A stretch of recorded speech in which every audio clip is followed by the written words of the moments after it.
here. Well, mama don't lie, no boogie woogie here.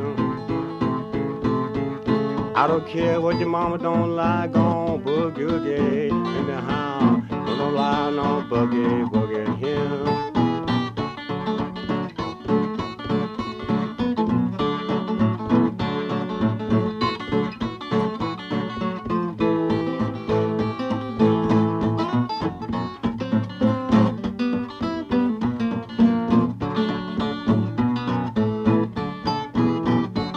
Well, mama don't lie, no lie talking here. Well, mama don't lie, no lie talking here. I don't care what your mama don't lie, gon' lie talking anyhow. Mama don't lie, no lie talking here. Well, mama don't lie, no boy ain't good around here. Well, mama don't lie, no boy ain't good around here. I don't care what your mama don't lie, boys good come here anyhow. She don't lie, no boys and girl in here. Well, mama don't lie, no two-stepping around here. Well, mama don't lie, no two-stepping here. I don't care what your mama don't lie, gon' two-step a little bit anyhow. Mama don't lie, no two-stepping here. Well, mama don't lie, no whiskey drinking right here. Well, mama don't lie, no whiskey drinking here.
Hello and welcome to the 2021 Arhoolie Awards celebration.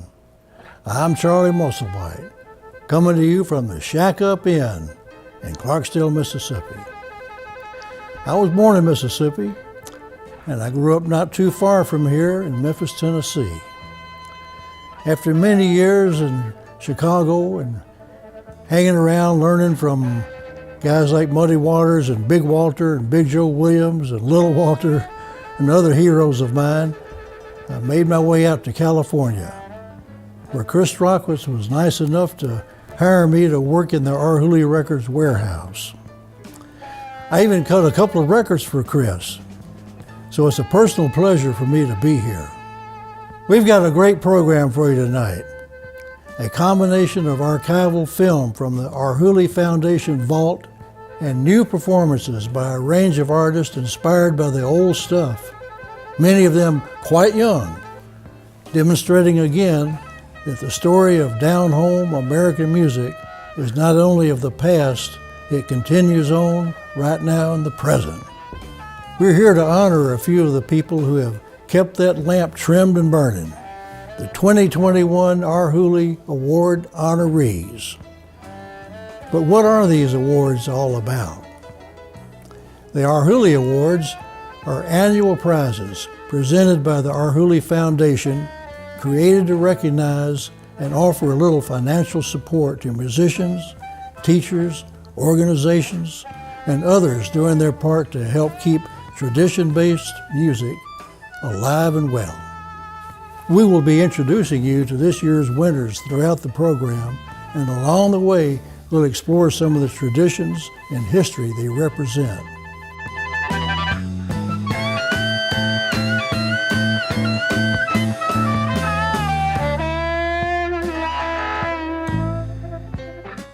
Let's kick things off with a look at some of the folks who may not have grown up in a hollow log, but have taken great inspiration from traditional music and the people who made it. 10 years ago, Arhoolie Records celebrated its 50th anniversary with 3 days of concerts at the Freight and Salvage Coffee House in Berkeley, California.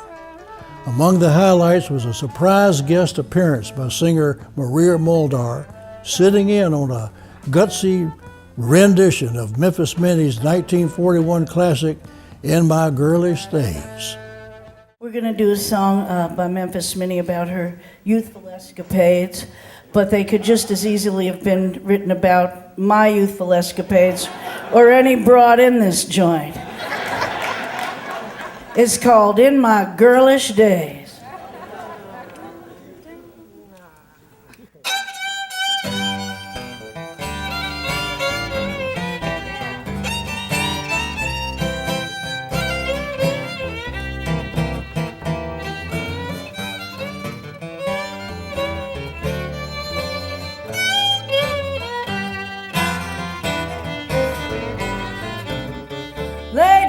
Last night, trying to play my hand.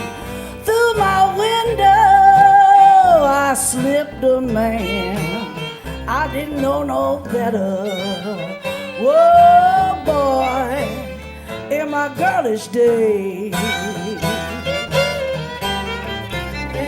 My mama cried, Papa did too. Crying, oh, daughter, look what a shame on you. I didn't know no better. Whoa, boy, in my girlish days. I hit the highway, flagged me a truck. I was only 17, Lord, that winter was rough. But I didn't know no better. Whoa, boy, in my girlish days. Tell them about my girlish days now.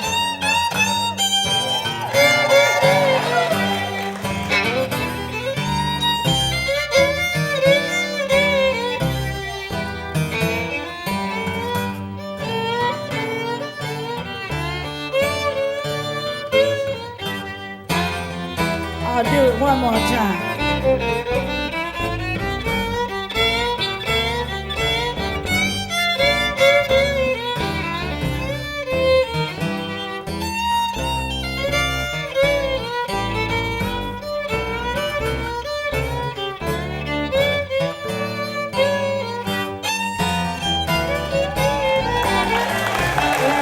I flagged the train, didn't have a dime.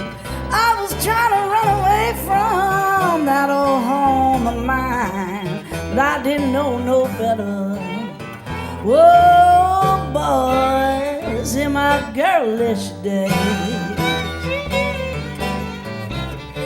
But now my friends are real surprised. I had to travel before I got wise. Now I know better, and I still got all my girlish ways.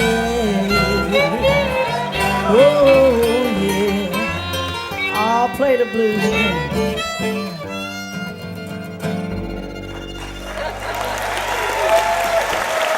Thank you. Maria Muldaur. Thank you. Long live Memphis Minnie. All right, that was Maria Muldaur with Suzy Thompson on fiddle, Laurie Lewis on upright bass, and Eric Thompson on guitar, tapping into the gritty spirit of the great Memphis Minnie. I was a big fan of Memphis Minnie's records too. I never really got to talk to her, but I did see her one time when Ferry Lewis took me over to her house, and there she was sitting on this porch, and she was asleep. And we decided not to wake her up. And I thought we'd come back sometime, but I never did. Now to Brooklyn, New York, where a small storefront venue and music school is at the heart of a thriving traditional music scene and an outstanding annual folk festival. It's time for our first Arhoolie Award of the night.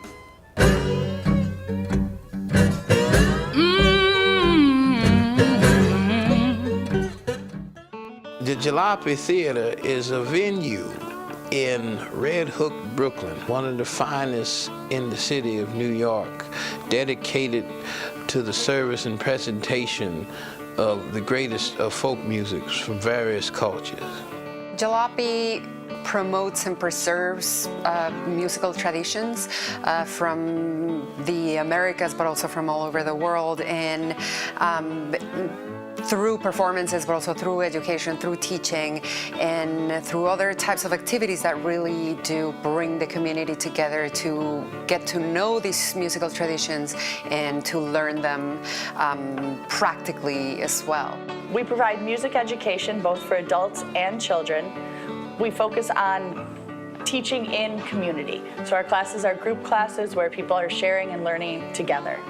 We do live music 6 nights a week, and we also have family programming every Sunday. Ever since my family's been coming here, my kid has been doing the string band program for a number of years, and he loves it. He always wants to come back every year, and I think it's a combination of he really enjoys playing the music. He loves learning the songs. I think he likes the approach that they take to teaching music. But honestly, I think a big part of it is that I think he feels like he's part of a community of kids who love music here. They have a really good time together. They have a lot of laughs, they joke around, they really get to kind of breathe and have a spacious time enjoying the music that I think is pretty unique in music programs. It's really been a place that's always been welcoming. We always feel like we're among friends here. Audiences here really listen, really are interested, so it's really a place for any musician, any dancer, any artist to feel like their work is being appreciated. It was one of the most welcoming places I could find as a young musician, and a place to get established. I don't know how good I was back in those days, but the folks treated me like I was royalty back then, and I've been coming ever since. The Jalopy Theater presents a number of public offerings, things that happen outside of the theater space. The largest one is the Brooklyn Folk Festival every spring.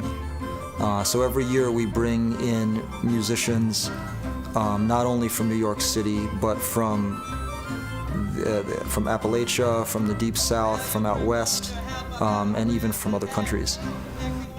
And in this way, it serves a very important function in maintaining a community and a world of music that exists in a very grassroots way, all over the place. And we all know each other and keep in touch. And the Brooklyn Folk Festival is when we all come together and create something that's, I think, really special and unique. We are the Jalopy Theater and School of Music, and we are thrilled to have received the 2021 Arhoolie Award.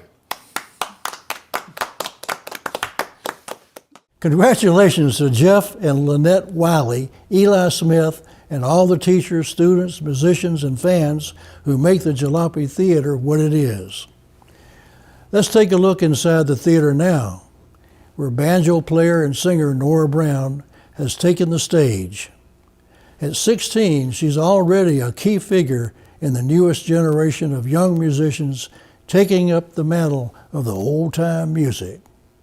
All right, here's a little bit of Coal Creek March. This is a tune, this version I got from Roscoe Halcomb. And this is appropriate because I'm playing this banjo here, a very special banjo that was owned by John Cohen. And John was a good friend of mine who is very talented in a lot of artistic careers, but most well known from his band New Lost City Ramblers, who often traveled with other musicians from Appalachia and Eastern Kentucky, Roscoe specifically. And when Roscoe would tour around with them, he would often play this banjo, and he also recorded a little bit on it. So it's very cool. It's on its way to the Library of Congress. And yeah, it's really exciting to play it. So I'm going to play this tune, which got from his playing. Here's a little of that Coal Creek March.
The next Arhoolie Award recipient isn't exactly just starting out.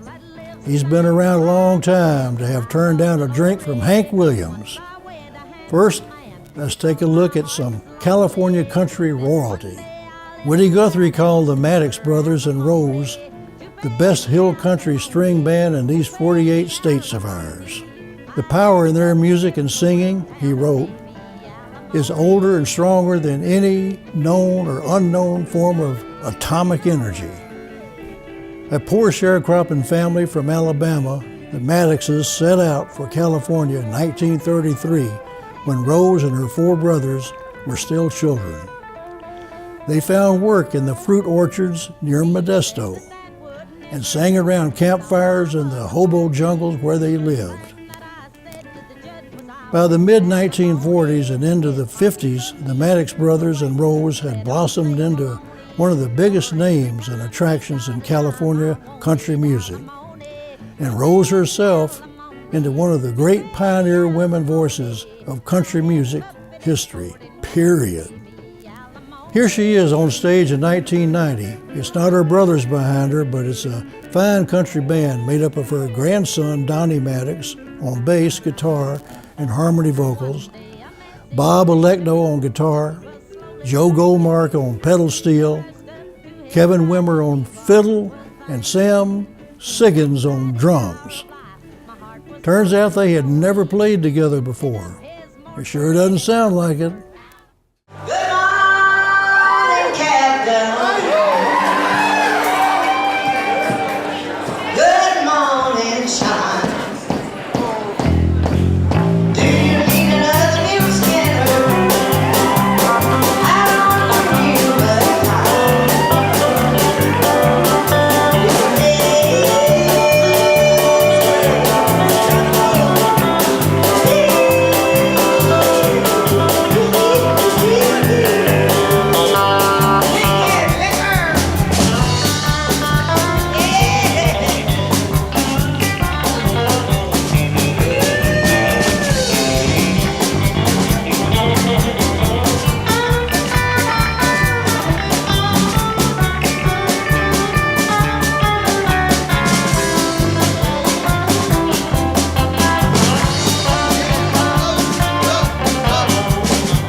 bucket dry.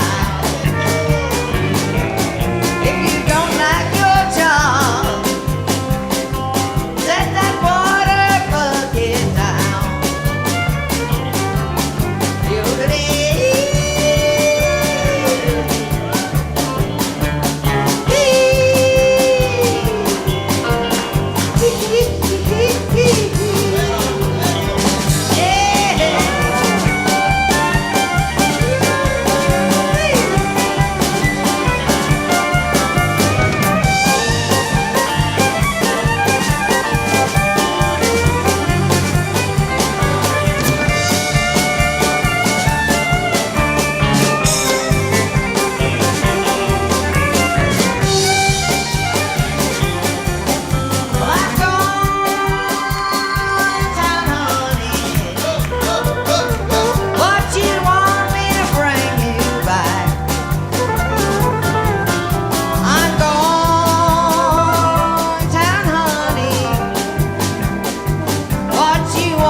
A spirited force, Rose Maddox, there with Jimmy Rogers' Muleskinner Blues.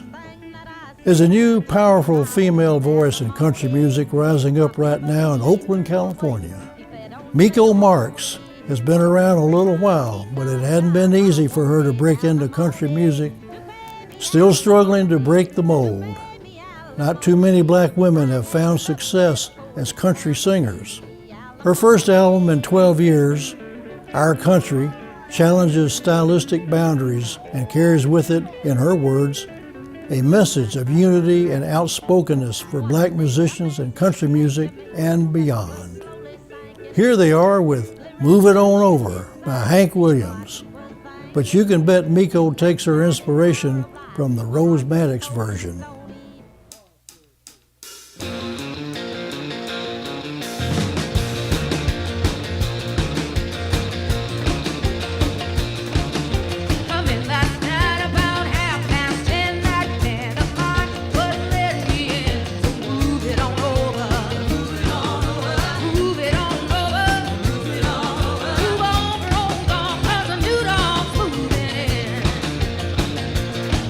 He's changed the lock on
Thank you, Miko. Let's learn a little bit more about the extraordinary career of steel guitar master Bobby Black, our next Arhoolie Award honoree. He's been playing for over 70 years and has very few, if any, equals.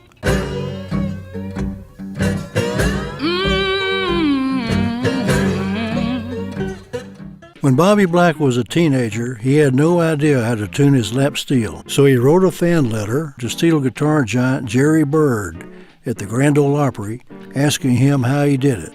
Byrd answered right away with his tunings, and Bobby taught himself from there, kicking off a musical journey that continues today. Bobby and his brother Larry practiced together at home, eventually getting hired on with the Double H Boys for the Hoffman Hayride radio show. When Bobby was 18, he met Hank Williams in the Tracy Gardens in San Jose. Hank invited the brothers to a bar next door. Hank said, "Hey boys, come over here, and I just wrote this tune. Do you think it's any good?" And he played Kalijah. And I guess they said, "Yeah, I think it's okay." In 1952, Bobby was still a teenager when he hit the road to join Blackie Crawford and his Western Cherokees in Oklahoma and Beaumont, Texas, where he honed his chops as part of the house band at Neva's Club and appeared on a couple of popular recordings on the fledgling Starday label. But it was back in San Jose that Bobby met Bill Kirchen, the lead guitarist for the Commander Cody and the Lost Planet Airmen Band, who invited him to join their touring band. I'd heard the Cody band before Bobby was part of it, where their original steel player, the West Virginia Creeper, as he was known, he was a good player, but when Bobby joined the band, it was a whole other universe, really. He's such a master and had already been doing it for 20 years at that point. Bobby's professionalism and experience helped to tighten up the band. He was with them for several years, followed by stints with Asleep at the Wheel and the New Riders of the Purple Sage. All along, Bobby continued to play on the West Coast with his brother, whether it be country, Hawaiian, or cool jazz, continuing the musical partnership that started in their bedroom back home. It's a relatively new instrument that was invented by these guys, and they kind of invented how to play it. So there's a real unique area of his, you can tell Bobby Black when you hear him. More so than almost any other instrument, I think. It's a very personalized thing. I mean, he's interested in all kinds of music, especially Hawaiian, but as we all know, he's played rock, and he's played all kinds of different country music. So he has a little broader background and interest than I think a lot of pedal steel players do. I learned to really get into the music, that sort of thing that I wouldn't have done ordinarily. I would have probably stayed and kept playing, the country type of stuff, and the swing too. I mean, I love it all. I love it all. I really do. What stands out in all these settings is his command of the pedal steel. He is one of the last of a generation who discovered the instrument and made it their own. Bobby's playing has attracted a wide cross-section of fans who appreciate the experience, tone, and sound he brings anytime he is playing. Bobby, you can tell from these early recordings, he's got a tremendous ear. He can hear it. It's not enough to just understand it intellectually. You have to really be able to get it under your fingertips, as we say. You have to really hear it and feel it. It's not an intellectual thing. He's always, his tone is always great, but I think the most important thing is his taste. I mean, he's a master of the instrument, but there are people who are virtuosos who play all over singers, so that it gets in the way, and he's always supremely tasteful, always doing exactly the right thing. It's just music, music is a language. It's that's the old saying about universal language, So what? You different styles. But you add it to your repertoire, your ability, Anyway, so that's how I look at it. I've always, I've discovered that along the way. I thought, I'm going to start playing something else like that pretty soon. It's like, yay, it's fun to play this too, kind of thing. He and his brother were making this fantastic music in the first part of the 1950s, when they were, they were just teenagers. Or Bobby was maybe around 20, and so they were both what you would call child prodigies these days, and just came out of the gate as teenagers playing some of the best, country and swing music that there is, really.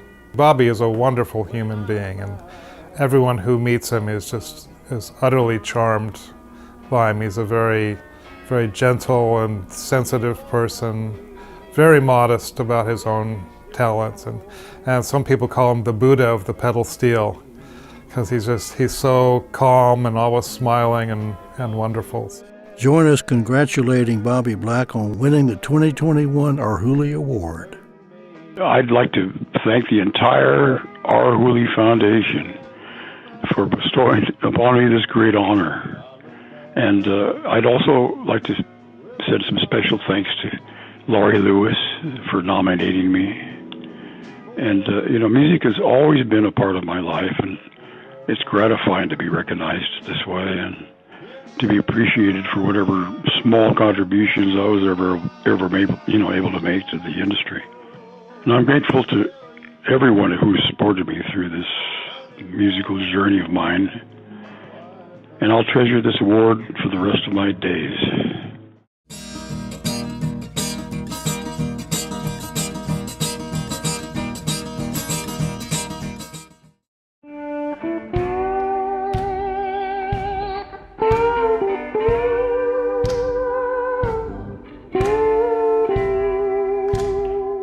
Let's turn now to another kind of music featuring steel guitar, the gospel tradition known as sacred steel.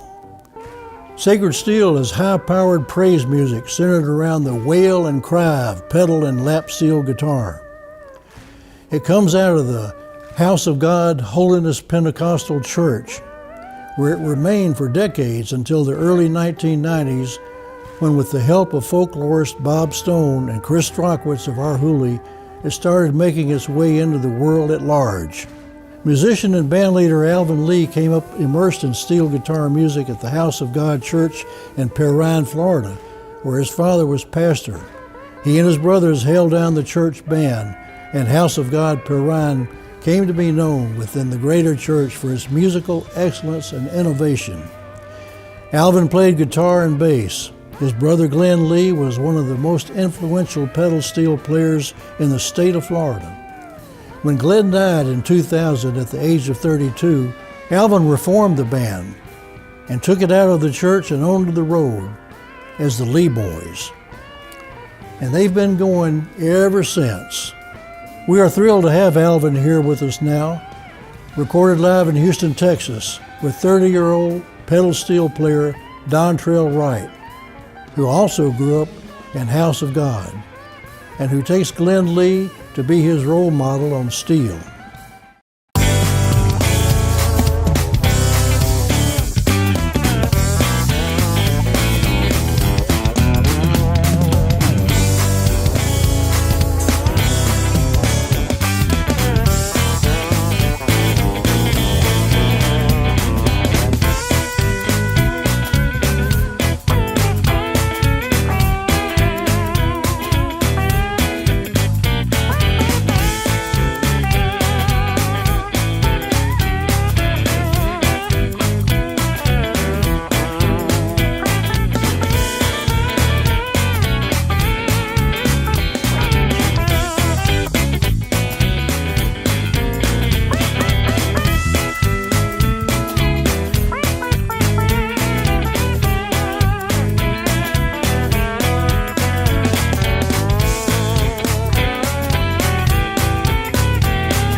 sir. Yes, sir. Chuck.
That was Alvin Lee and Dontrell Wright with the Sonny Treadway zinger, Don't Let the Devil Ride, followed straight away by a gorgeous and understated Amazing Grace, performed by the Campbell brothers in 2011 at the Freight and Salvage in Berkeley, featuring the late Derek Campbell on steel.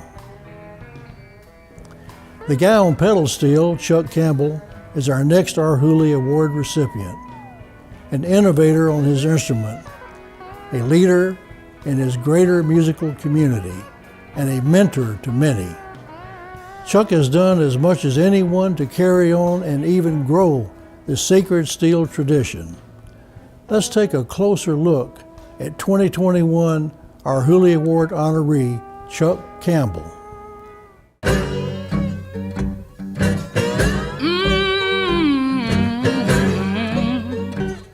In our church, the steel guitar was the lead instrument. And I first heard the steel guitar that I can remember was probably when I was maybe 3 or 4, and it was the prettiest sound I've ever heard.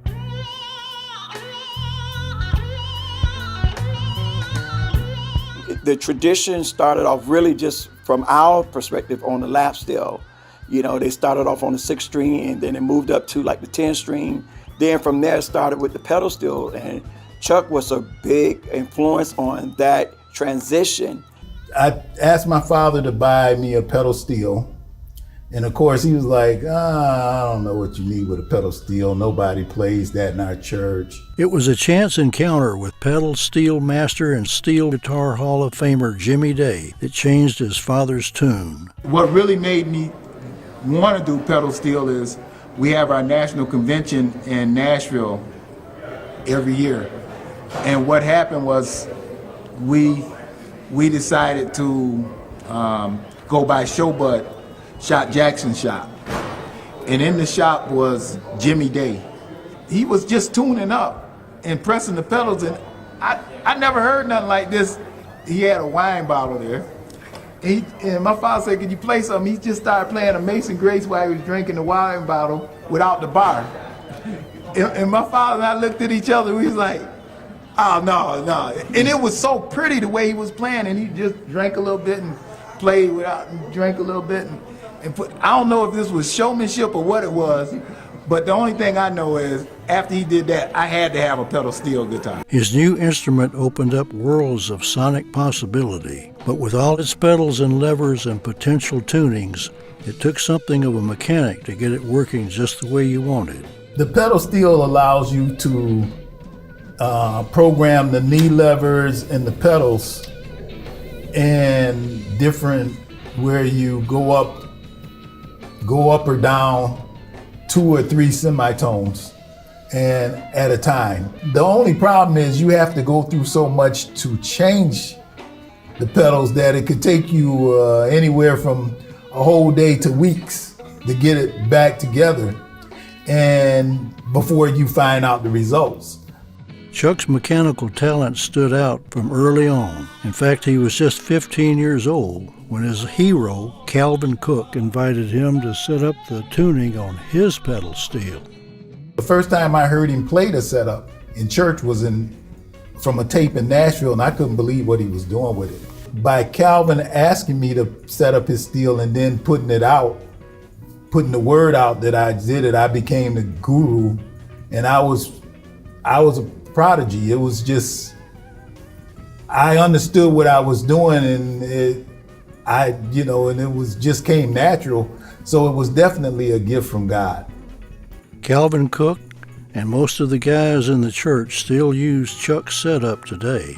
And Chuck also brought innovations and style to the music, introducing complex chords and modern techniques that his tuning made possible.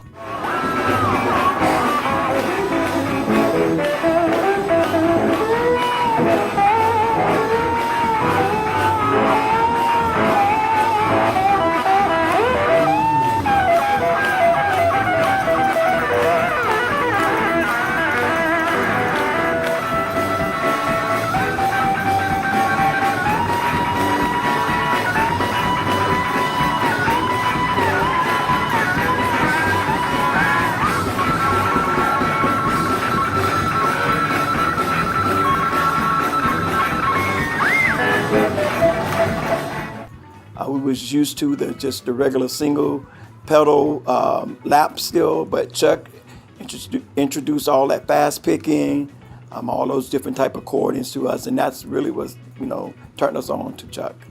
I was accused of, trying to make rock and roll or doing rock in the church when it was just, it's the same notes, but you put a little distortion or effects on it, flanging and things of that nature, and you're doing the pedals and you're doing the speed, and people automatically say, "Hey, whoa, that's not church music anymore." Well, Chuck have always been an innovator, and he's always been someone that helped others out. The younger guys coming up. I've been mentored and always felt an obligation to mentor others. Some people took it as, once God gave me something, that was mine, and it wasn't for me to share it with anybody else. I had mentors that said, well, if I share it with you, then it lives on and it grows. The Campbell brothers were among the first groups to take sacred steel music outside of the church and into the world at large. Over the years, they've played festival stages and concert halls from Newport to Shanghai, opening a path for others to do the same. Chuck has been a very big influence with helping us other ones that decided to take the music out of the four walls. I remember when I first wanted it, after my late brother Glenn died, I decided to take the Lee Boys music out, and I went to Chuck. And Chuck, him and his brother, they really helped me out. They showed me the ropes because they had already was torn out. So they did that for me, and I know they have made rooms for a lot of the younger players to come up. So by them playing out, Chuck and his brothers, gave us the opportunity to be able to do the same thing. To see what people have done with what I've shared is just unbelievable to me, and I'm really grateful for it.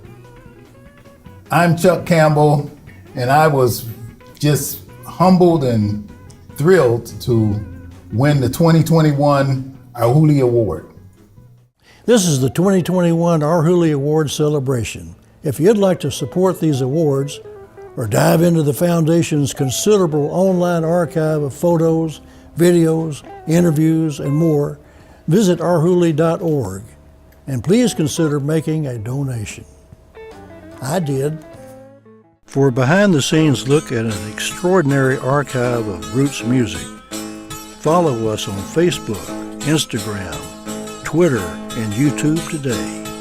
There, you'll get a backstage pass to rare photographs, videos, and recordings of your favorite artists from the world of Arhoolie and beyond. So what are you waiting for? Visit us online and hit that like button today. I ain't lying.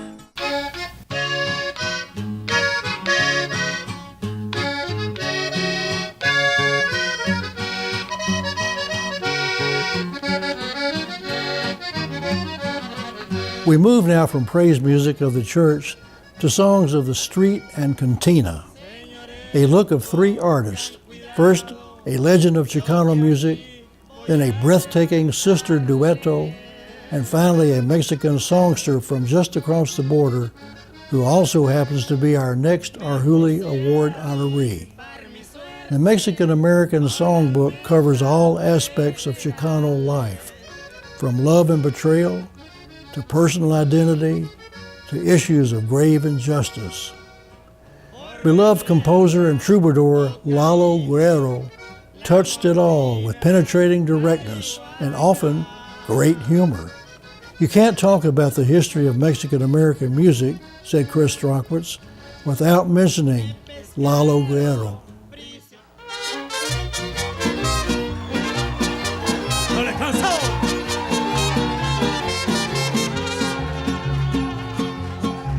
Hoy que lleno de emociones me encuentro con mi jarana.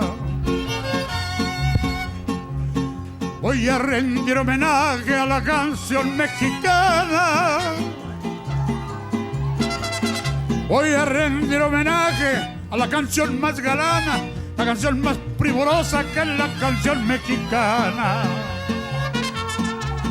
Pa' hacer pesos de a montones no hay como el americano. Claro que sí. Pa' conquistar corazones no hay mejor que un mexicano. ¿Cómo es que él lo consigue? Sino cantando canciones como ese cielito lindo que alegra los corazones.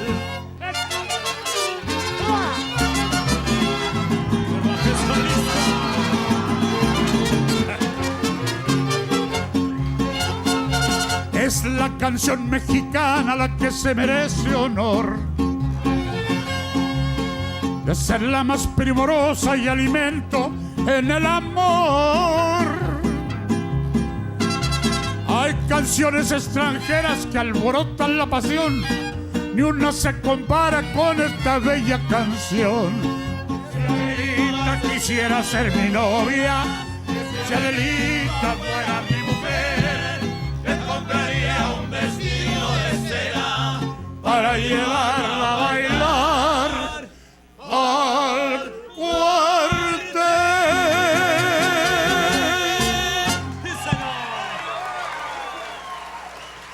Gracias. Lalo Guerrero. That was Lalo Guerrero singing his composition La Canción Mexicana, made famous by the great Mexican ranchero singer Lucha Reyes in 1941. Behind him were Los Gavilanes de Oakland, one of the best mariachis of the San Francisco Bay Area, and Arhoolie recording artist to boot. Now to Oaxaca, Mexico, to meet Emily and Shayla Rosas, a young sister duetto that has drawn millions to their YouTube channel with gorgeous close harmony versions of classic rancheras and Mexican folk songs. The videos are sometimes made by their mom at the kitchen table or in the hills around San Marco, California, where they were born and have lived for most of their lives. Recently, they moved back to their ancestral home in Mexico to reclaim their roots and immerse themselves in the musical culture there. Here they are now at home in San Martin, Sabanillo, Oaxaca, with a beautiful interpretation of Tu Conciencia, originally recorded by Dueto Rio Bravo for Columbia Records. Hola, ¿qué tal? Les saluda a sus amigas Dueto Dos Rosas. Les mandamos un saludo a la Fundación Arhoolie con muchísimo cariño. Y estamos muy felices de presentarles esta canción, Tu Conciencia.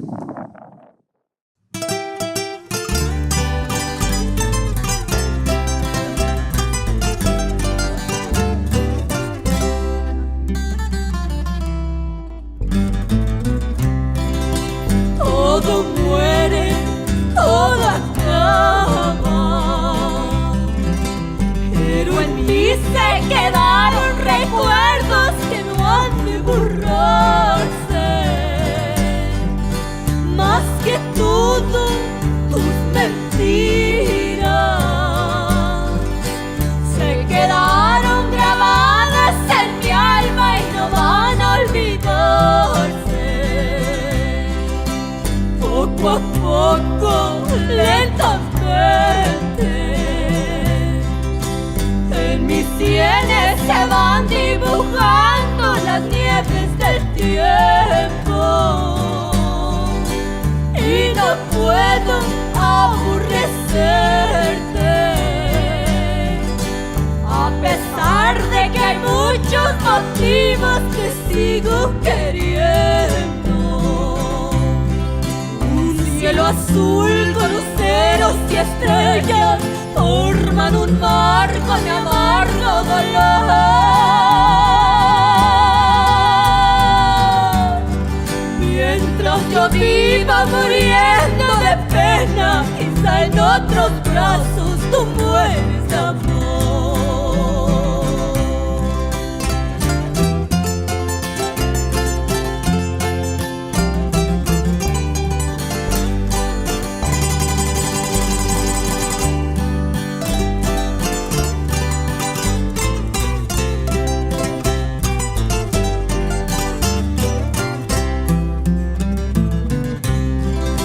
Todo el mundo me pregunta ¿qué pasó con aquellas caricias que ayer no ofreciste? Yo respondo tristemente, ocultando cobarde mi llanto que no me quisiste. Sin embargo, tú lo sabes, que la culpa de todos mis males te está atormentando. Y aunque pasen muchos años, tu conciencia te hará que no olvides que sigo llorando. Cielo azul con luceros y estrellas forman un mar con mi amargo dolor. Mientras yo viva muriendo de pena, quizá en otros brazos tú mueres de amor.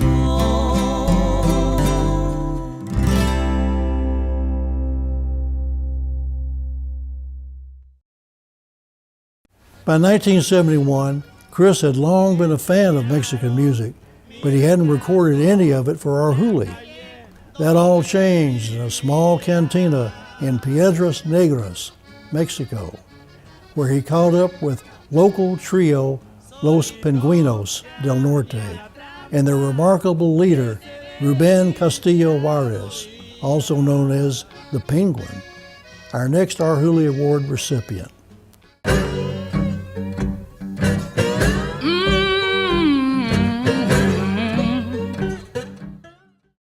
Well, I first met Los Pingüinos, through this friend of mine that I'd met along the border. Actually, he lived in Eagle Pass. He took me to this little bar across the river in Piedras Negras to hear Los Pingüinos del Norte, and I was totally knocked out. It's the first time I really heard a little conjunto that is, that kind of group in a bar where the response was very spontaneous by the audience, And they sang about songs that meant something to the people there. They spoke for their people, and it was just a delight. And nobody ever made a live recording of any of this music. I don't think it's ever been done.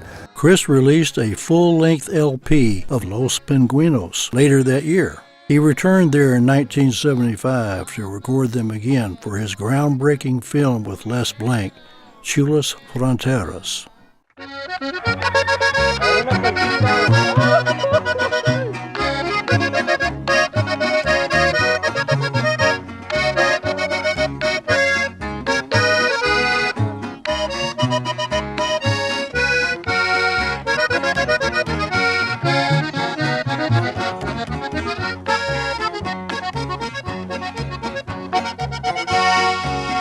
Por mi madre yo soy mexicano, por destino soy americano, yo soy de la raza de oro, yo soy México-americano.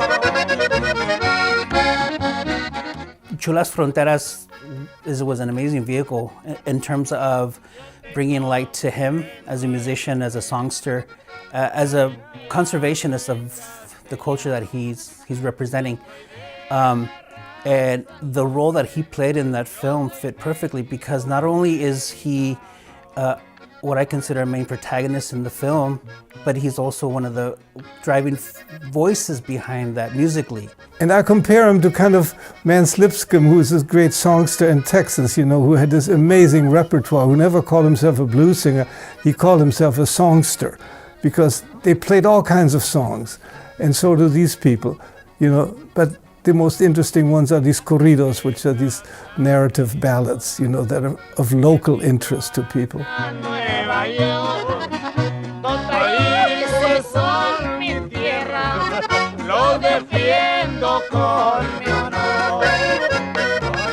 I think songster encapsulates Ruben Castillo perfectly because not only is he singing, his repertoire is so vast. I mean, he's been singing since the age of 14.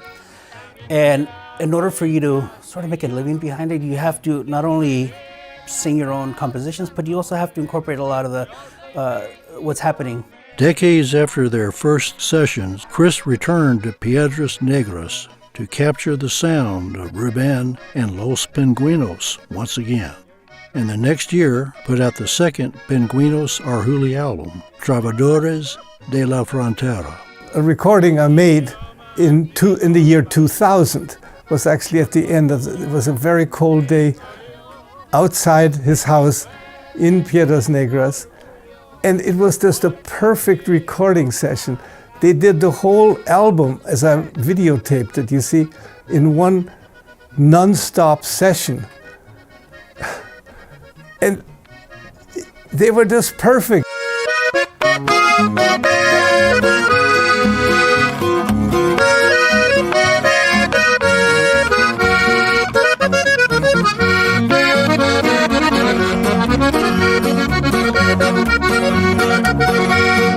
Pa' cantar este corrido, señores, hoy les voy a recordar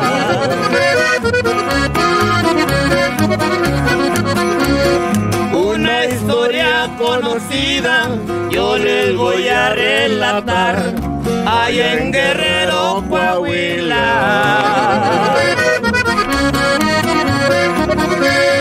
Nadie lo puede olvidar. One of our most popular videos on our YouTube channel, incidentally, is Los Pingüinos with Ruben Castillo Juarez. And I attribute that to the revolving audience that is still there from the 20s, 20, 30, 40 years ago, Ruben continues to sing in the same town where he started over 65 years ago.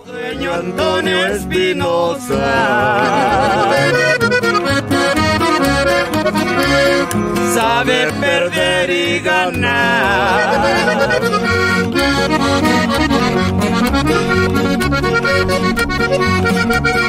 I think his ability to really sing about his surroundings, his experiences, and the experiences around his environment are really the driving force behind his skill set. It's just beautiful music. But he's been that good, and his joy of playing and singing, I think, comes through. El día 21 de enero 1990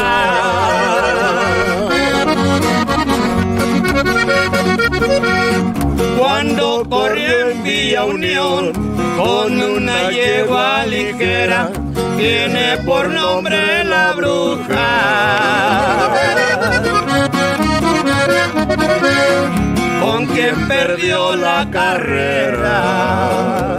He was singing the same songs since he was 14 because his audience remained the same. He wasn't so much concerned with musically evolving with the times, although he did incorporate a lot of commercial hits in his repertoire, but his main voice was that of El Pueblo, the public. Let's congratulate Ruben Castillo Juarez on winning the 2021 Arhoolie Award.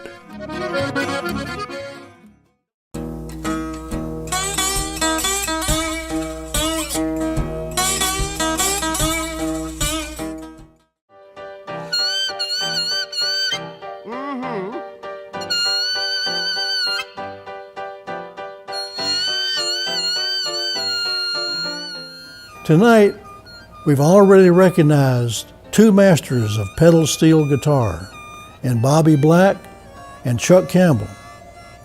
Now we'd like to honor another one whose love for pedal steel and for music in general has inspired him in this invaluable role as a patron of traditional music.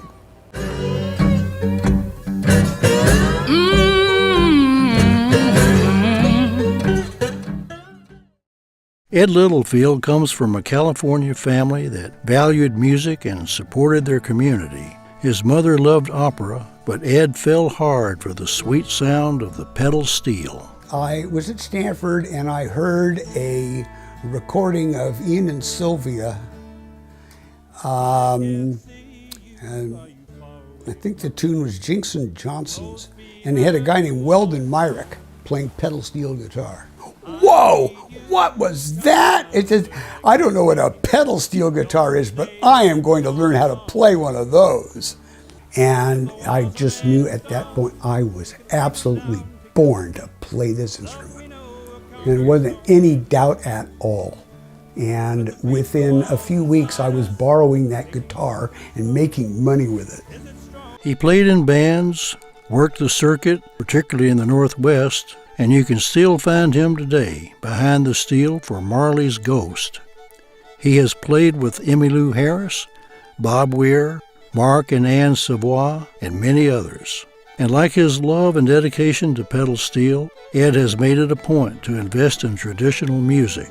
It was obvious to me that symphony orchestras and operas have lots and lots of philanthropic support, but traditional old-timey music, not so much. A lot of the people that are my friends, we believe in playing music for fun in our homes. And so that promoting that concept is something that I'm very much behind. And I don't much care so much about what particular kind of music it is. There are lots of different flavors that all work, but it's music you can play in your kitchen, in your living room. Ed has supported folk arts and kind of what you might kind of call down-home music organizations nationally. I wouldn't be able to name them all, but Festival of American Fiddle Tunes, which happens up in Port Townsend, Washington. Two of Berkeley's crown jewels of cultural venues, which are the Freight and Salvage and also Ashkenaz, both owe so much to Ed, and in the case of Ashkenaz, actually also to Ed's dad.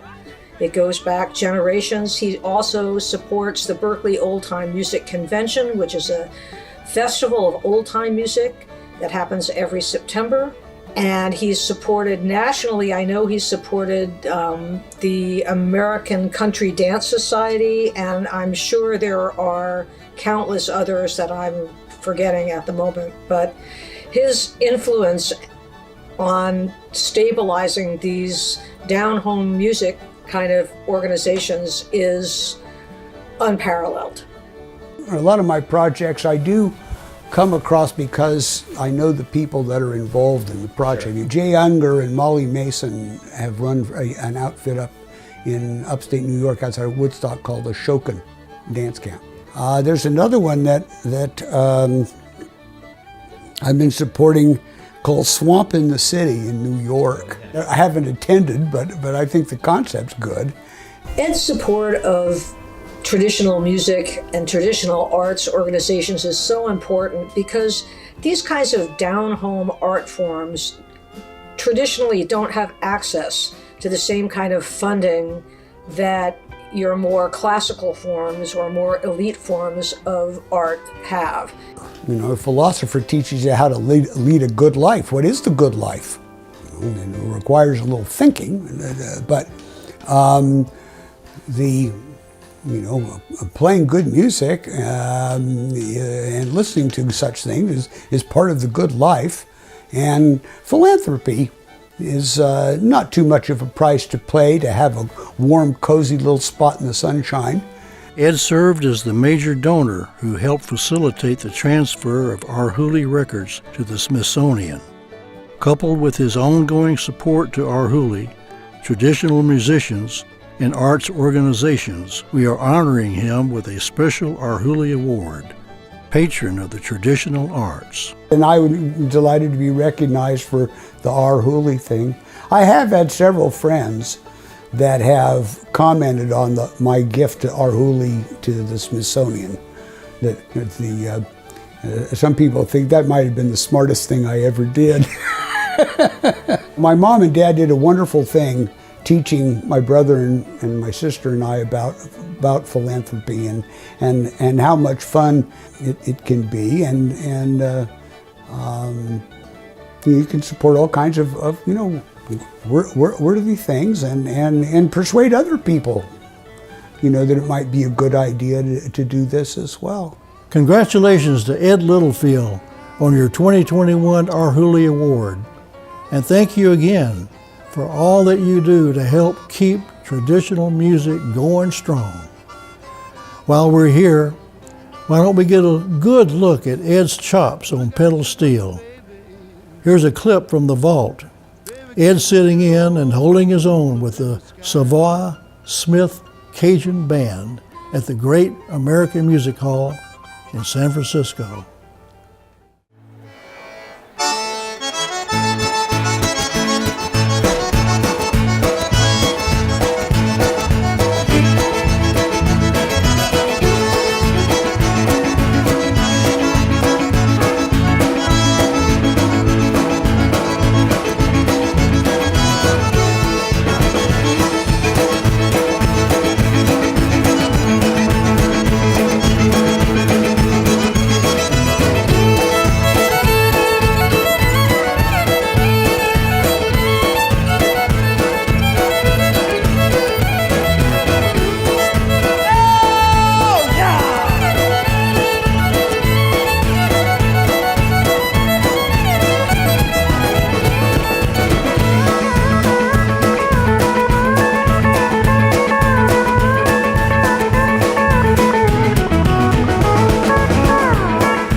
If you're at all familiar with the Cajun music of Southwest Louisiana, you've probably run into the Savoys before.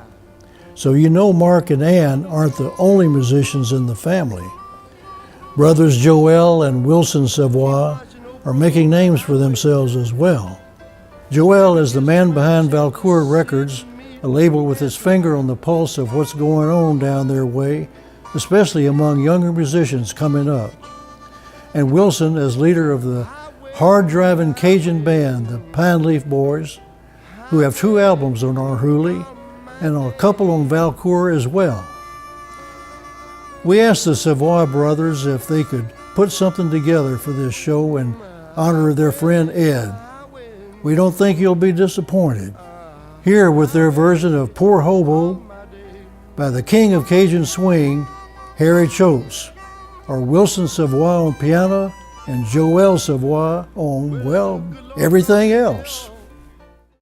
Hey everybody, howdy from Eunice, Louisiana. Uncle Eddie, this one's for you. Thanks for everything that you do. The Poor Hobo.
Okay, there we just saw a really nice, good old Cajun tune by Joel and Wilson Savoy.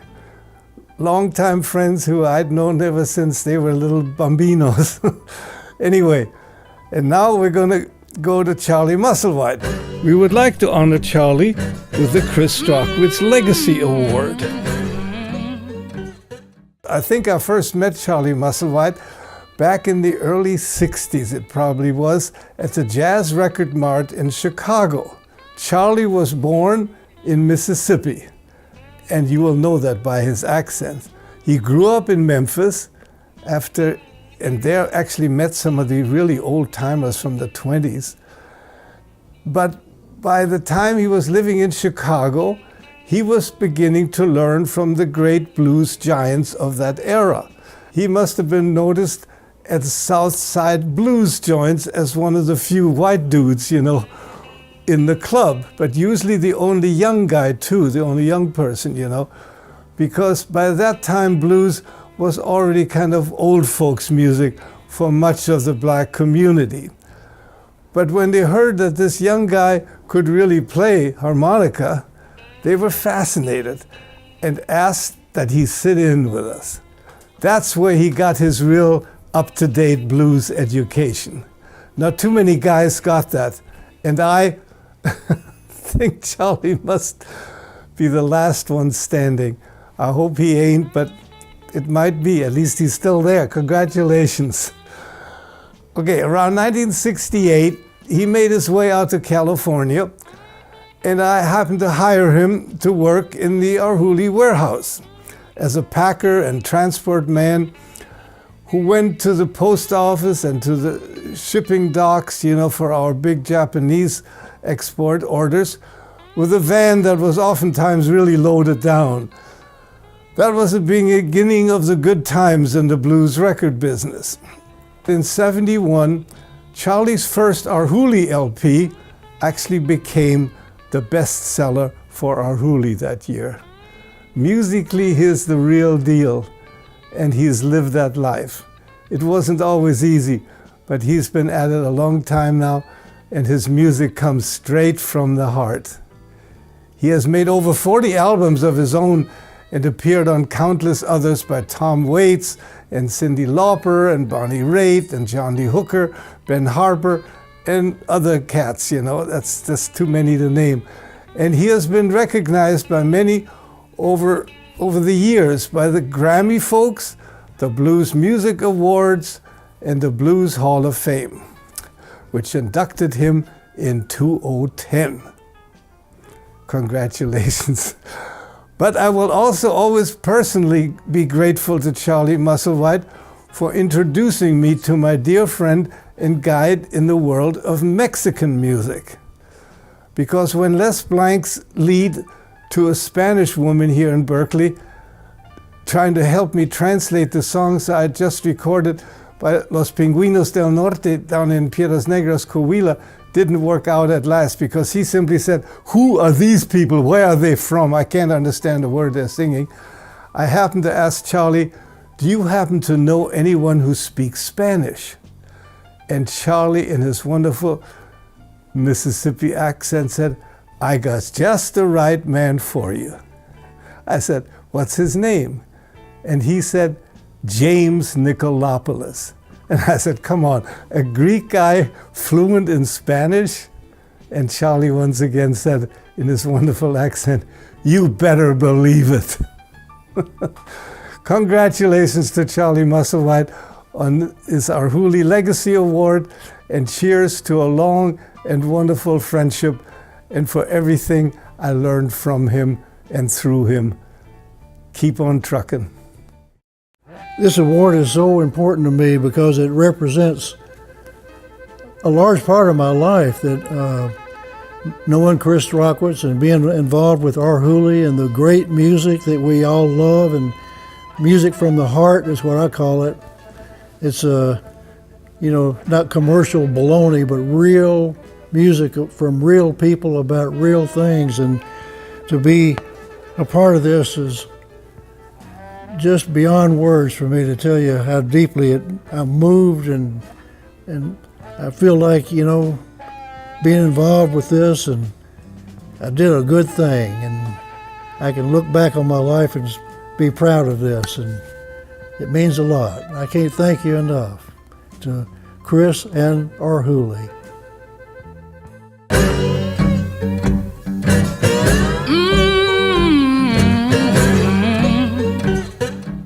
This has been a great evening. We've seen some legends of music here tonight, and I think we have seen signs of a bright future too. Thanks for joining us. I thought I'd share a song with you on our way out.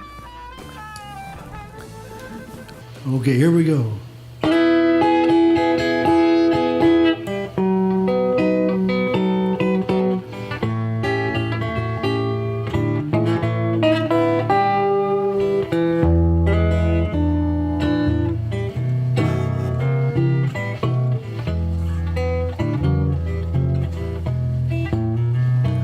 I was walking down the road, blues gave me a ride. Blues tell the truth in a world that's full of lies. I was raised up in Memphis, down Highway 61, but I live in Clarksdale where you find me behind the sun.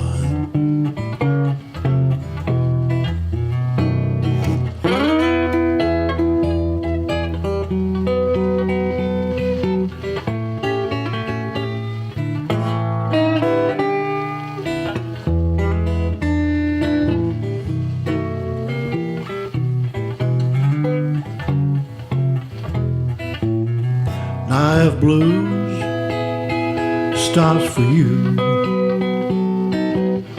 won't you jump on board? Forget all your troubles and roll on down the road. Well, now, baby, hear that sound, hear that howling wind. It feels just like this old world is about to end. I was walking down the road, blues gave me a ride. Couldn't get back home no matter how hard I tried.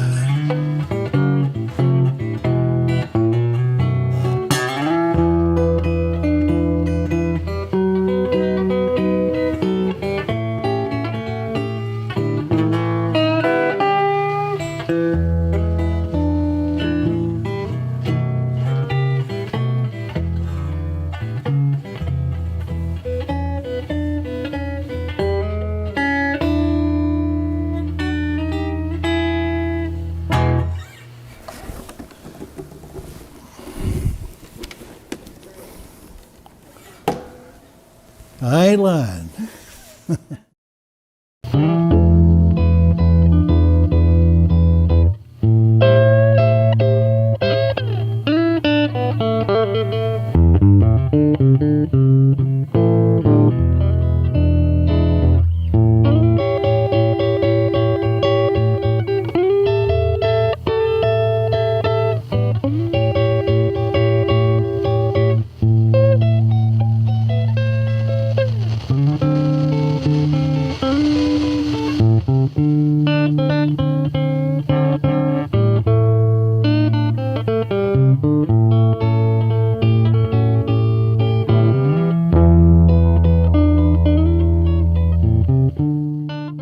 This is Deke.